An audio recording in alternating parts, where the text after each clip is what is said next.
Jenna wanted nothing more than a peaceful morning drive through the countryside. But life has a way of turning the ordinary into the extraordinary in the blink of an eye. A young bobcat suddenly tumbled from the top of a towering tree, straight through the open passenger side window. The tranquil trip instantly turned into chaos as the uninvited passenger clung to the seat, claws splayed, golden eyes blazing with panic. Jenna's heart pounded. She was just as terrified as the small creature. She had no idea that this unexpected encounter would change her world forever. That morning, golden sunlight stretched across the Montana sky. Jenna Wilson, 67 years old, adjusted her rearview mirror one last time before turning onto the familiar mountain road leading to the Whitefish Farmers Market, where she sold jars of homemade strawberry jam. She drove her old Ford Explorer, a faithful companion for many years. The windows still had to be cranked down by hand, but as Jenna always said, "Lord, please don't act up today, Betty," she murmured, giving the dashboard a light tap as the engine sputtered to life. Since her husband passed away 3 years ago, Jenna often talked to the objects around her, a habit to fill the silence left by his absence and clumsy jokes. The first 20 minutes of the drive passed peacefully. The radio played old tunes. The wooden crate in the back rattled over potholes, making the jam jars clink together. Just as she rounded a bend near Glacier Creek, living in northwest Montana meant sharing the roads with all kinds of wildlife, from deer to the occasional bear. A streak of tawny fur dropped straight down, and before Jenna could register it, something heavy and very much alive shot through the car window. The impact made her swerve into the oncoming lane, a piercing cry splitting the air. She wasn't sure if it came from her or her uninvited guest. Jerking the wheel, Jenna guided the car back onto the shoulder. In the passenger seat, a young bobcat, about the size of a house cat but with oversized paws promising fast growth, was clinging to the seat. Its chest heaved as it let out a weak, raspy cry for help. "Okay, nobody's panicking," Jenna muttered, though both of them were clearly well past calm. The bobcat hissed softly, pressing itself against the door, ears trembling. It couldn't have been more than a few months old. Jenna gently cracked open the car door, thinking to give the young bobcat a chance to escape on its own. But the moment the door creaked, a faint, pitiful mewl rang out, enough to make her heart ache, already tender after 3 years of solitude, nearly melted. "Oh, sweetheart," she sighed, closing the door again. "You're scared, aren't you? Must have fallen from the tree chasing something. I bet your mama's frantic right now, wondering where you went." The bobcat had stopped trembling so much, though its eyes were still sharp with caution. It was no different from abandoning a child in the woods. It was far too small to fend for itself. "All right, we're going home, slowly. You stay put, no chaos." "We're going home, nice and slow. You sit still and don't cause trouble. Deal?"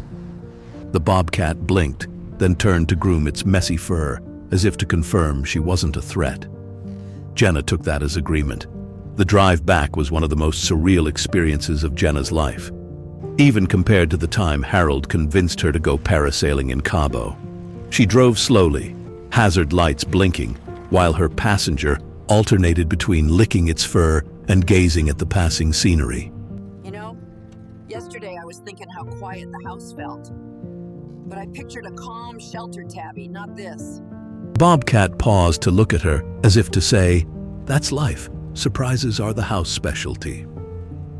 When Jenna pulled into her driveway, her neighbor Tom Bradley was out getting his mail. Seeing Jenna ease out of the car while talking to something inside, "I'll be right back, dear." You all right, Jenna? "I'm fine, Tom. Just a little situation." getting the bobcat inside was easier than she'd thought. When she opened the car door, it only glanced toward the spot where it had fallen, then shrank back, choosing to stay. 15 minutes of coaxing with a can of tuna, Harold's emergency stash she'd never been able to throw out, finally got it to step inside the house. All right now. Jenna shut the door, leaning against it. The bobcat darted under a chair, then vanished behind the water heater.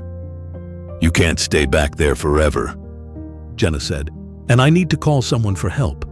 Guess I'll have to report this to Montana Fish and Wildlife." She called, recounting her story to a staffer who grew more incredulous by the minute. "Ma'am, you're saying the bobcat fell straight through your car window?" "Yes, like a rocket, with fur. I have photos. Now it's in my house, specifically behind the water heater." There was silence for a few seconds. Then the voice replied, "We'll send someone out in the morning. In the meantime, don't approach it and don't feed it." "Too late," Jenna sighed. "I used tuna to get it in the house." "All right, just keep it contained in one room and call if there's a problem." Hanging up, Jenna realized the big problem. How exactly do you contain a bobcat that's now free to roam your home?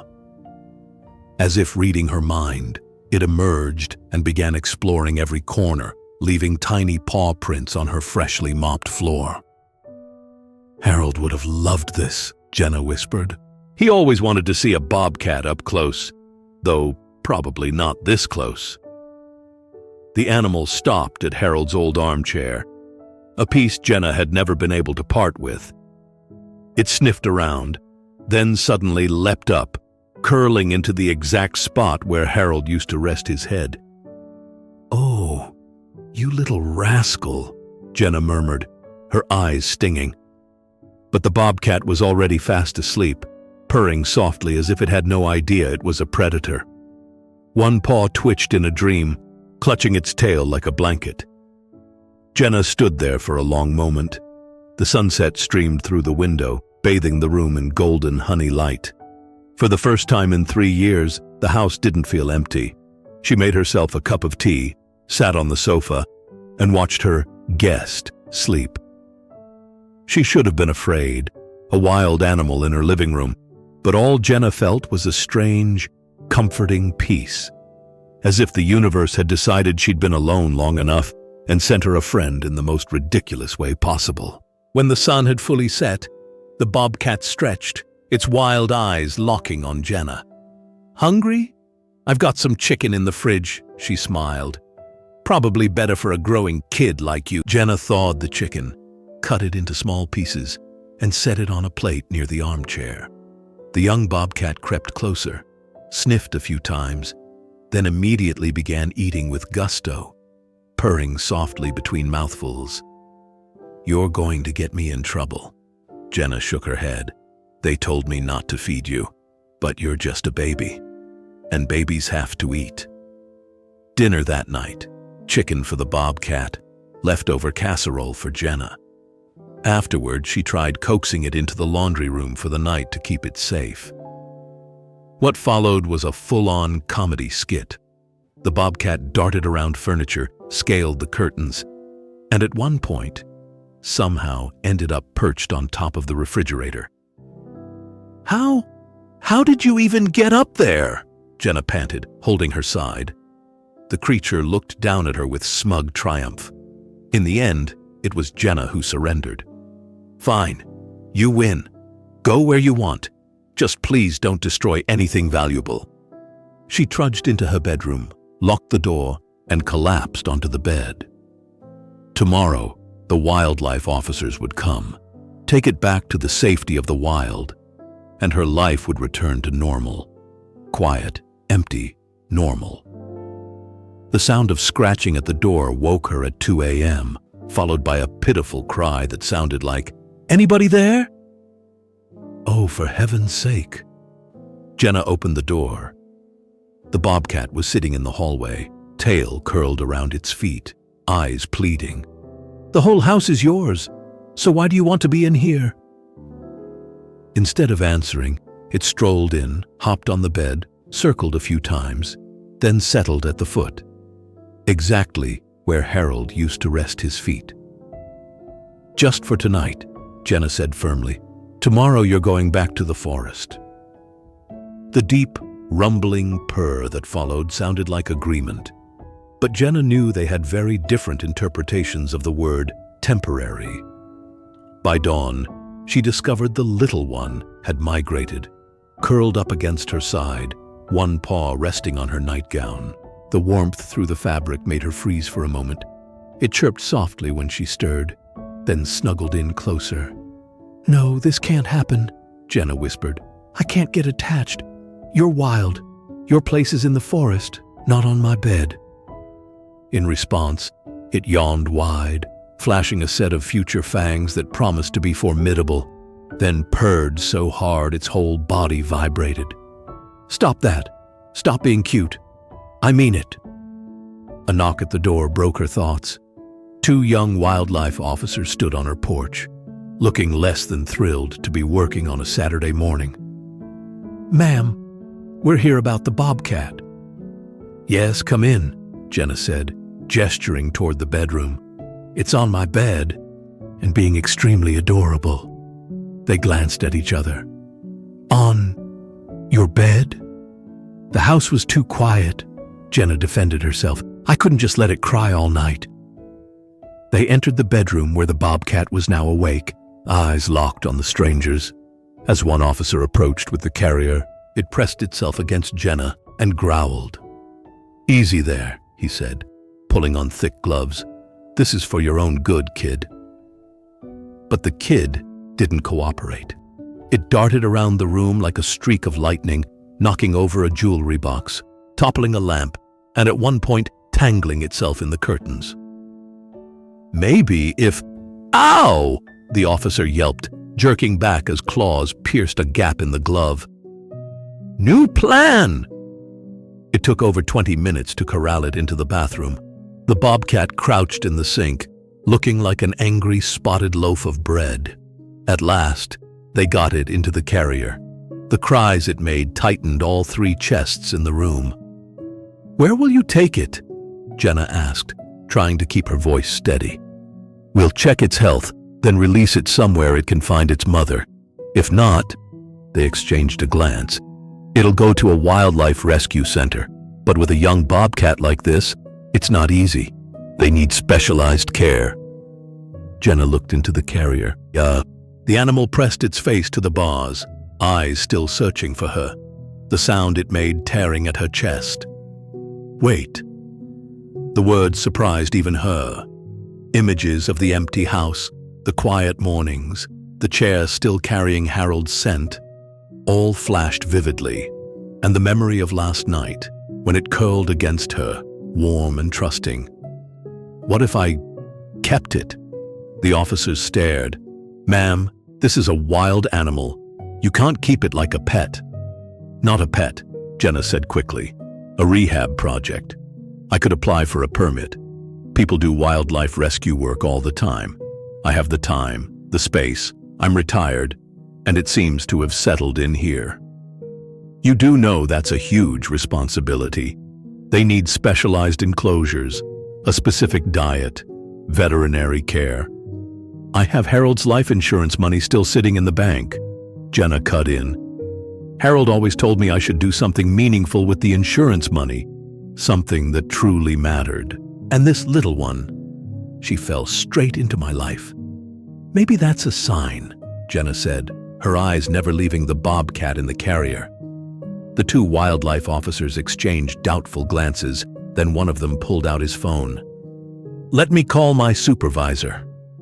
After nearly an hour of discussion and negotiation, Jenna found herself signing a commitment form. She would begin the process of applying for a permit to care for and rehabilitate wildlife, build a state-approved outdoor enclosure, and work with the state veterinarian to ensure the Bobcat's health. "This is a very unusual case," the supervisor's voice came through on speakerphone. "But given your circumstances and willingness, we'll tentatively approve. You'll need to start the permit process immediately." "I will. I promise I'll do everything by the book," Jenna replied, still unable to believe this was happening. When the 2 officers left, the Bobcat still in its carrier on Harold's chair, Jenna sat down across from it. "All right, we're doing this," she told the green-gold eyes watching her intently. "You need a name, something dignified, worthy of a wild creature who's agreed to live with a slightly eccentric old lady. The bobcat yawned. Poppy, Jenna decided, because you popped into my life when I least expected it, and Harold always loved the wild poppies on the mountain. He'd be rolling with laughter if he could hear this. Jenna opened the carrier, and Poppy stepped out as if it had been part of her plan all along. She stretched, showing off her spotted coat, then promptly knocked Jenna's reading glasses off the table. "That's going to have to change," Jenna said, but a smile was already tugging at her lips. In the months that followed, Jenna's house was livelier than it had been since it was built 40 years ago. She threw herself into wildlife rehabilitation courses, driving to Kalispell twice a week. A contractor was hired to build an outdoor enclosure attached to the house by a special door, complete with climbing structures, hiding spots, and even a heated shelter for winter. Neighbor Tom Bradley nearly dropped dead when he saw the construction. "Jenna, what on earth are you building?" "A bobcat enclosure," Jenna answered matter-of-factly, signing another check that would probably give her former financial advisor a stroke. What now?" "For Poppy. She's my rehab project." Tom looked at her as if she'd just announced she was going to become a professional wrestler. The Lord works in mysterious ways, but this has to be one of the strangest. Living with Poppy was unlike anything Jenna had ever experienced. She was part troublemaker, part clown, and part affectionate companion. Poppy learned to open cupboard doors, and Jenna often found her curled up asleep among the pots and pans. She discovered that toilet paper rolls were the best toys in the world, turning the bathroom each morning into the aftermath of a mummy party with shredded paper everywhere. "Poppy!" Jenna cried one morning, finding her buried in a mountain of ripped tissue. "This is why we can't have nice things." Poppy chirped once, utterly unapologetic, then bolted under the bed. But for every 10 moments of exasperation, there were 100 moments of joy. Each morning, Poppy waited for Jenna to wake up so she could perform her good morning dance, a series of hopping, bouncing moves with cheerful chirps that never failed to make Jenna laugh. She followed Jenna around the house like a serious little supervisor. In the evenings, while Jenna watched TV, she curled up beside her, purring like a tiny engine. When the kids and grandkids came from Seattle to visit, the scene was unforgettable. "Grandma, is that a bobcat?" her granddaughter Emma asked, eyes wide as she spotted Poppy perched on top of the fridge. "That's right, that's Poppy. She likes to supervise cooking from up there." "But she's a bobcat." "Yup, sweetie. Cookie," Jenna's daughter Michelle, was far less calm. "Mom, are you serious? That's dangerous." "Dangerous?" Jenna pointed at Poppy, who was batting at a feather toy and missing repeatedly. "She's about as dangerous as a tornado in a paper factory. Destructive, sure, but not catastrophic." "But what about when she's bigger?" "Then she'll be a bigger tornado," Jenna shrugged. "Michelle, I've lived alone for 3 years. Poppy makes me laugh every day, gives me a reason to wake up, to learn, to live with something both wild and beautiful. Your dad would understand." Michelle softened. "Dad would probably find this hilarious." "Definitely," Jenna nodded. "Might even teach Poppy to fetch." As if on cue, Poppy leapt down from the fridge toward the counter, aiming for a graceful landing but instead plunging straight into the sink with a splash and an indignant yowl. Even Michelle couldn't help laughing. Their first winter together brought new challenges. Jenna soon learned bobcats adored snow. The first time she opened the enclosure door after a blizzard, Poppy shot out like a spotted spring, bounding through drifts, flinging white powder into the air, even flopping down to make what could only be described as a bobcat snow angel. "You're not a majestic predator at all," Jenna laughed from the window. "Just a clown in a spotted coat." But it was during a fierce snowstorm, with the power out for 2 days and temperatures dropping dangerously low, that Jenna truly understood their bond. She decided to let Poppy stay inside until the weather eased. They sat together by the fireplace. Jenna wrapped in Harold's old blanket, Poppy pressed close, her warmth chasing away the chill.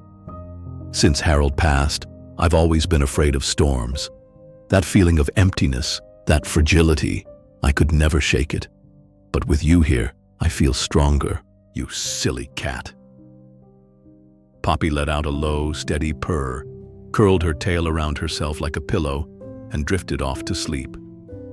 By spring, everything between them had settled into a rhythm. Jenna completed her wildlife rehabilitation permit and passed the inspection with flying colors, making her glow with pride. The officials who came to check on Poppy's health were impressed.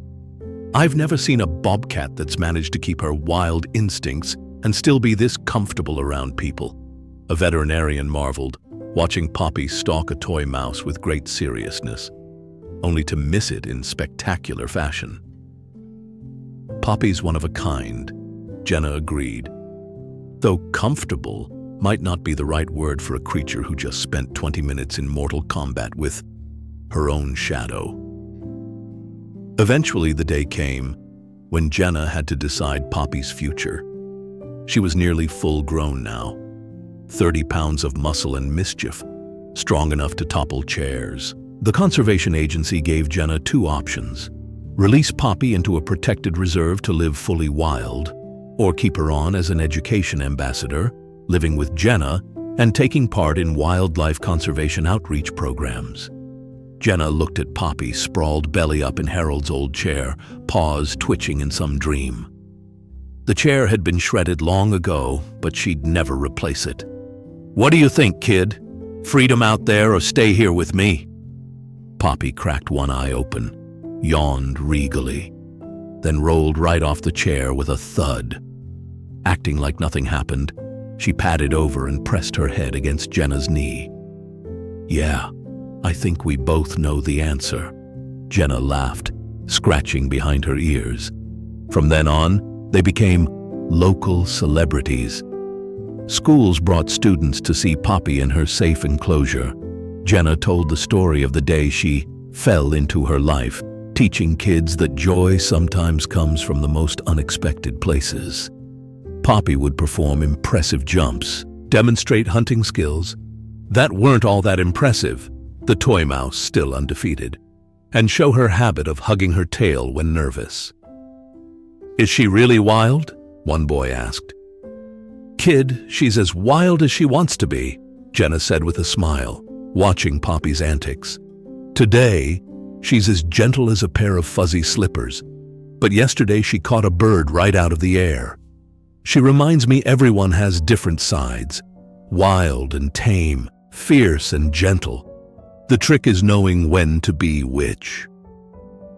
3 years after that fateful morning, Jenna stood in her kitchen preparing Poppy's dinner, fresh meat balanced for perfect nutrition, exactly as the experts advised. Outside the window, Poppy lay on the highest perch in her enclosure, surveying her domain with regal pride. Her phone buzzed, a text from her granddaughter Emma. "Grandma, my teacher wants to know if you and Poppy can come to our class to talk about wildlife conservation." "We'd be honored," Jenna replied, adding a few heart emojis she never would have used before Poppy came along. Carrying the dinner out, she stopped by Harold's grave in the little garden. Around it, the poppies she'd planted swayed in the evening breeze. "You sent her to me, didn't you? Couldn't stand watching me mope, so you cooked up a scheme to have a bobcat fall out of the sky. Only you would think that was a reasonable solution." A sharp chirp made her turn. Poppy was waiting by the fence, wearing a look that said, "Hurry up, lady." "Coming, sir," Jenna laughed, "and keep those spotted claws of yours to yourself." Watching her eat, Jenna thought about the journey that had brought them here. The absurdity of fate still made her shake her head. A 67-year-old widow and a bobcat who couldn't catch a toy mouse. Harold would have written a whole song about it, complete with a terrible pun. The phone rang. It was Michelle. "Poppy doing okay, Mom?" She's fine. Only broke one thing today, my reading glasses, for the who knows how manyth time. Before hanging up, Michelle said, "You sound happy." "I am," Jenna said, looking at Poppy, now meticulously grooming her whiskers. "Turns out happiness can just fall right through your car window when you least expect it. You just have to be brave enough to keep it." That night, as always, Jenna sat in Harold's old chair, now Poppy's territory, while the 30-pound bobcat sprawled across her lap. She purred like an old engine, occasionally chirping when Jenna scratched just the right spot. "People think I rescued you," Jenna whispered, "but we both know you rescued me." Poppy curled around her tail and fell asleep, safe, loved, and exactly where she belonged. Outside, the Montana sky wheeled with stars. From far away came the cry of a wild bobcat calling for a mate. Poppy's ears twitched, recognizing the call of her kind, but she didn't leave Jenna's lap. She was home. They were both home. And Jenna knew the best adventures are the ones that find you in the most unexpected ways. All you have to do is open the door, or let them crash through the window, and trust that the universe knows what it's doing, especially when it looks the most ridiculous.